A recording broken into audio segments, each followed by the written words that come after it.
there are a lot of women entrepreneurs out there, and they don't know like what's the first step they should take, like what they need to do, or whether they can do it. Do you think there are any qualities that women have that makes them, you know? Well, this could also be generalizing, but our multitasking skills for sure. I mean, just today, for example, my lunch was sitting at my dining room table, eating my lunch, checking my email on my iPhone, while my daughter was standing on a chair next to me putting barrettes in my hair and talking to me, and so you have to be ready to do a lot of things at once. And generally speaking, women tend to be a little bit better at that, so that will come in very handy. Also, just relationship building skills, so connecting with people, taking the time and effort to get to know people and build relationships, because that's really the foundation and the basis of your company. Who you know, who is willing to help and support you. And women tend to have large social networks, especially if they've gone from another job, for example, and are in the marketplace. You know, they tend to have large social networks.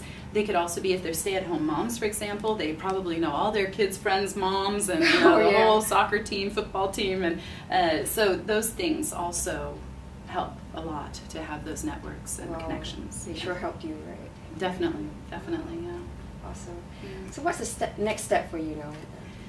Wow, there's always a next step. As soon as I think I'm there, there's another step. So right now in my company, we're in the process of developing a really intense marketing strategy, both online and offline. I'm working on launching an online training division to my company. So the first free program is now up, and we'll be launching the paid course middle of this year.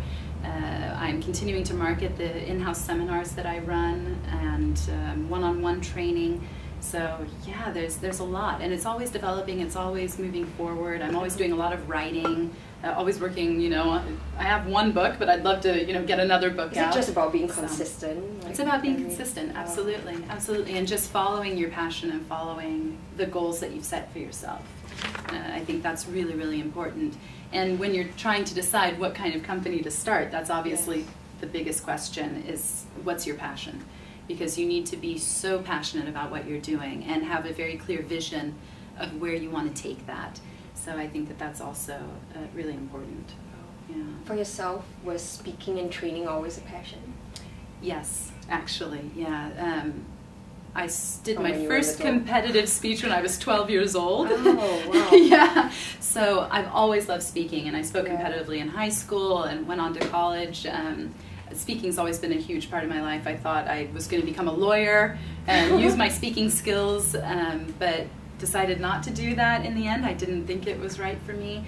And then one day realized, wait a second, I can speak as my career. So that's when I took that passion and applied it to training and speaking, and then used my content expertise in English language communication and interpersonal skills to make that the foundation of the company.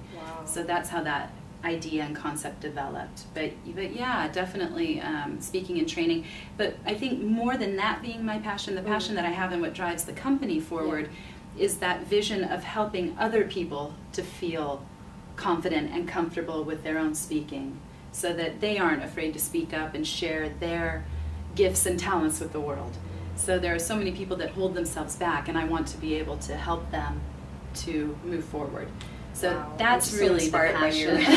So much passion coming up from your eyes. Yes. But that's you know, you have to have that passion or vision that burns inside of you, that's what's driving me forward. That's what gets me out of bed to sit in front of my computer and write the next blog post, or write the article, or write the book, or develop the new program, develop the new course. That's, you know, what keeps me moving ahead. So you need to know what that end goal is and what your game plan is, how you're going to get there. Because it will get you through the tough times? Exactly, yeah. I see. Yeah. Speaking about that, did you have any tough times, any stories, like certain incidents? Wow, yeah. Just tough, absolutely. I mean, and this again, you know, as being a female entrepreneur, you know, I've had, since I started my company, I've had both of my babies. I've been through 2 maternity leaves. I've been through breastfeeding, both of them, for as long as possible.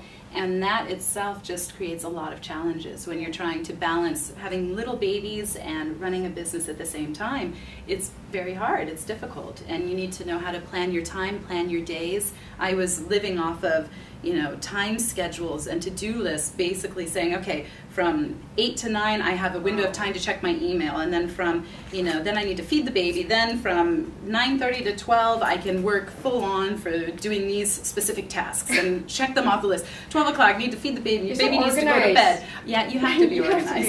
You have to be organized. And so that's a huge, huge part of running the business successfully. And it's not to say that things don't fall through the cracks, because they do. You know, I do have things that slip through the cracks, or an email that I forget to reply to, or something that happens, and it's just because it's a lot going on. So you have to constantly be checking yourself and following through and following up, and that's important too. But it's the passion that keeps you going? Absolutely. Yeah. Wow. Has to be the passion. Awesome. Yeah. What was the difference before you became an entrepreneur and after? Well, you know, I think being an entrepreneur, you feel, or at least I do, I feel more in control of my life. I feel that everything I do is a choice. Wow. And the same goes for people who aren't entrepreneurs. They just don't really realize it. You're choosing to go to work at your job every day. And if it's a dead-end job, you're still making that choice. And a lot of people don't stop to think about that. Yeah, they think like, they say, I hate going to work. Right. I have to go to work. Yeah. No, you don't have to do anything. You're choosing to do that.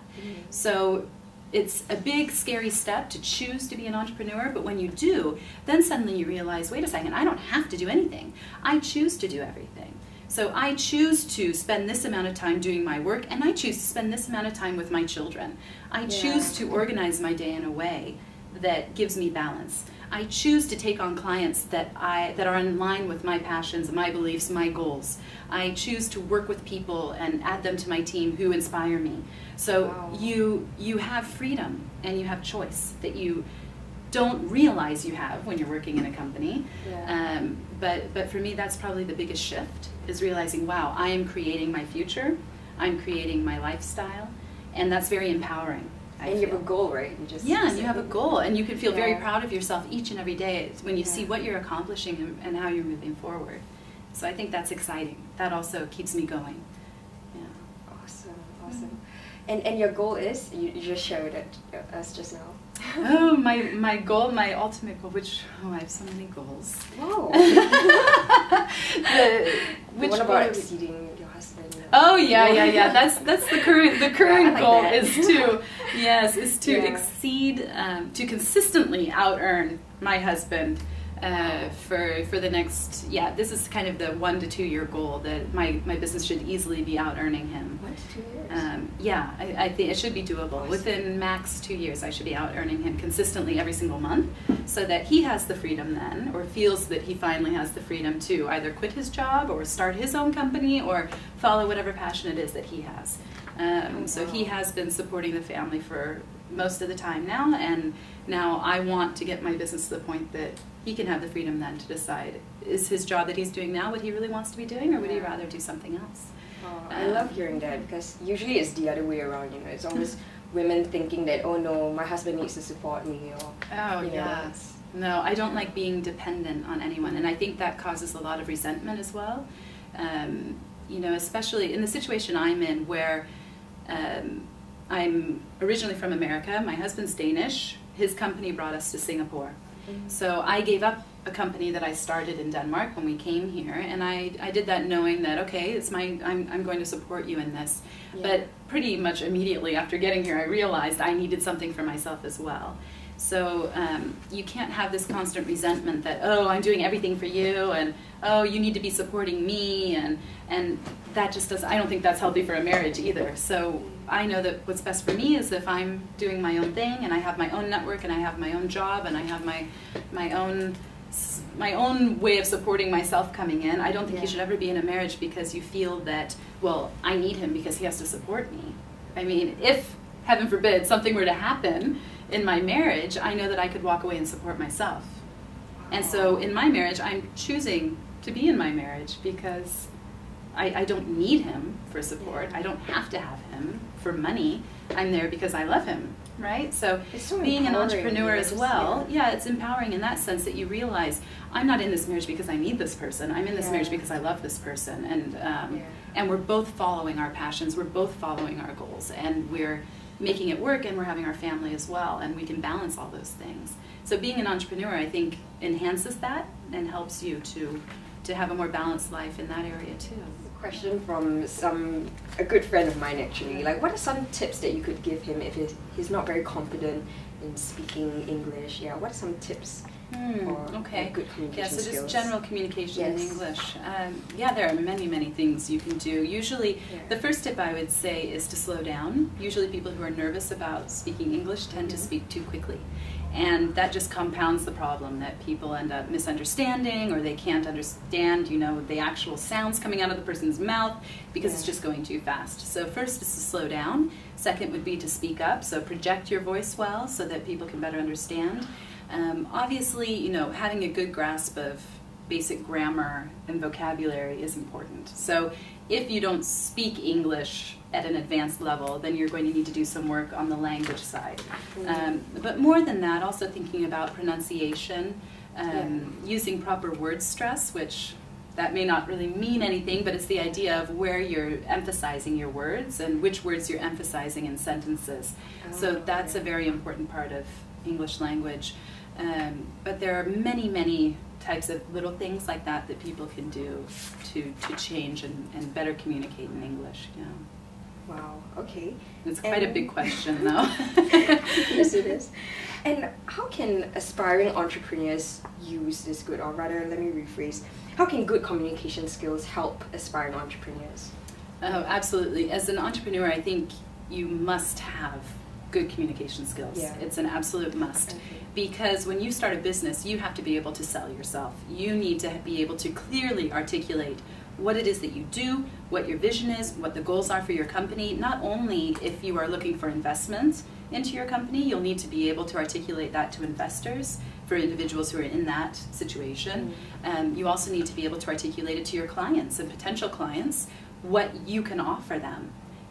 Especially in my case, that's hugely important. As a consultant, I have to be able to convince the people I sit down with that I can add value to them or their companies.